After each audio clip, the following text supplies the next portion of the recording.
The glow of 12 little candles flickered across Mia Thompson's face. She sat alone at the far corner table of an expensive downtown restaurant, a small slice of birthday cake in front of her, untouched. Around her, the air buzzed with clinking glasses, laughter, and waiters rushing by. But nobody stopped at her table. Her wheelchair was parked slightly crooked against the booth, as though someone had left her there in a hurry. Her wide brown eyes scanned the room, hopeful at first, then slowly sinking under the weight of disappointment. It was her birthday. She was the daughter of one of the wealthiest CEOs in the state. But in that crowded, upscale room, she was invisible. Until a deep voice cut through the noise from the other side of the room. "Hey," the man said, smiling as he approached. "Can we join you?" Mia's eyes widened, because the man wasn't alone. Behind him, 3 other strangers stood with warm smiles, holding something that would change this birthday forever. Mia Thompson had grown up in the shadow of her father's empire. Marcus Thompson, the tech billionaire whose face was on magazine covers and business news segments. He had built his fortune from scratch, but his personal life was complicated. Mia had been diagnosed with cerebral palsy at age 3. From then on, the Thompson household was divided. Her mother, Lila, wanted Mia to have as normal a childhood as possible. Her father believed in keeping her shielded, often unintentionally isolating her. Tonight was supposed to be special. Marcus had promised he'd be there for her 12th birthday dinner. He had booked the most exclusive restaurant in the city, ordered her favorite cake, and told her he had a surprise gift. But when she arrived with her mother, Marcus was stuck in a meeting. An assistant ushered them to the table, mumbled apologies, and then her mother got a phone call from overseas family, stepping outside just for a minute. That was 25 minutes ago. Mia sat alone, the single slice of cake in front of her slowly melting under the candle heat. The other diners glanced at her and then quickly looked away, their conversations resuming. To them, she was a reminder of something uncomfortable, a lonely child in a chair, clearly waiting for someone who might never show. At another table, Darius Cole watched the scene unfold. Darius wasn't just any man.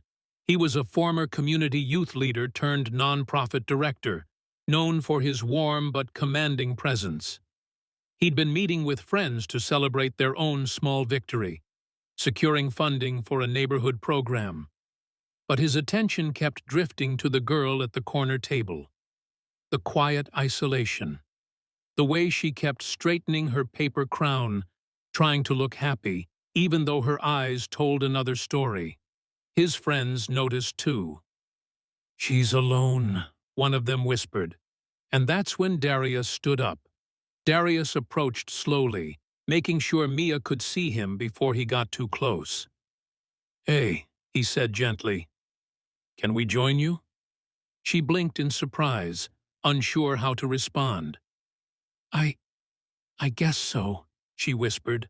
Darius motioned for his friends, Camille, a school counselor, Leon, a local jazz musician, and Jada, a bakery owner.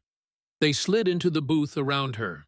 Jada set down a small bakery box in front of Mia. "We didn't plan this," Jada smiled, "but something told us you might need a second cake tonight." Inside was a bright, messy, sprinkle-covered cupcake with "Happy Birthday" written in pink frosting. It wasn't expensive or perfect, but Mia's face lit up for the first time all night. They began chatting. Mia told them her name, her age, and her love for mystery novels. She laughed, really laughed, when Leon pulled out a small harmonica and played the silliest birthday song she'd ever heard. But across the room, a murmur started. People were whispering. Someone had recognized Darius from a local news story, not for his charity work, but for his outspoken criticism of Marcus Thompson's company's hiring practices. And then Marcus himself walked in. The restaurant door swung open, and Marcus strode in, his presence sucking the air from the room. He was tall, impeccably dressed, and radiating power, but his eyes narrowed when he saw Mia at the booth, surrounded by strangers. He approached quickly, his tone sharp. "What's going on here? Who are you people?" Darius stood, meeting him eye to eye. "We're just celebrating your daughter's birthday. She was sitting alone."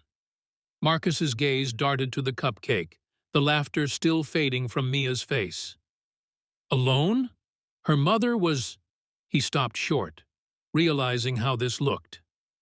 "Sometimes," Darius said calmly, "the people who love us most aren't the ones sitting next to us when we need them.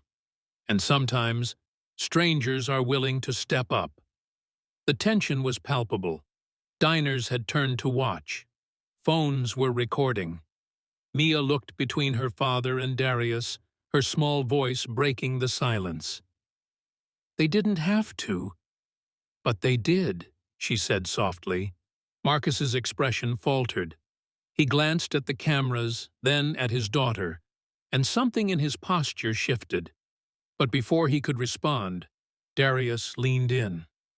"Your daughter's not invisible. She's extraordinary. You might want to start acting like it." Marcus stayed for the rest of the dinner. It wasn't perfect, the tension lingered, but for the first time in months, Mia saw him actually listen when she spoke. When it was time to leave, Marcus thanked Darius and his friends. It was awkward, but genuine. Outside, as the group parted ways, Mia gave Darius a small, folded napkin with messy handwriting. "Thank you for seeing me." That moment went viral. Someone had uploaded the video of Darius standing up to Marcus, and the internet exploded. Not just because of the CEO versus stranger dynamic, but because of the humanity in the gesture. Comments poured in from parents, teachers, and people with disabilities sharing their own stories of being overlooked.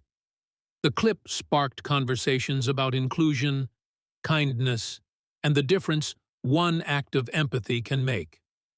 Mia's life didn't magically change overnight, but her father started showing up more. Not in grand gestures, but in the small, consistent ways that matter. And Darius, he always said it wasn't about him. It was her birthday, he told reporters. Everyone deserves to be seen on their day, especially the ones the world looks past. The real gift wasn't the cupcake or the company. It was the reminder that sometimes strangers can give us the thing we need most, the feeling that we matter. So here's the question. If you saw someone sitting alone like Mia, what would you do?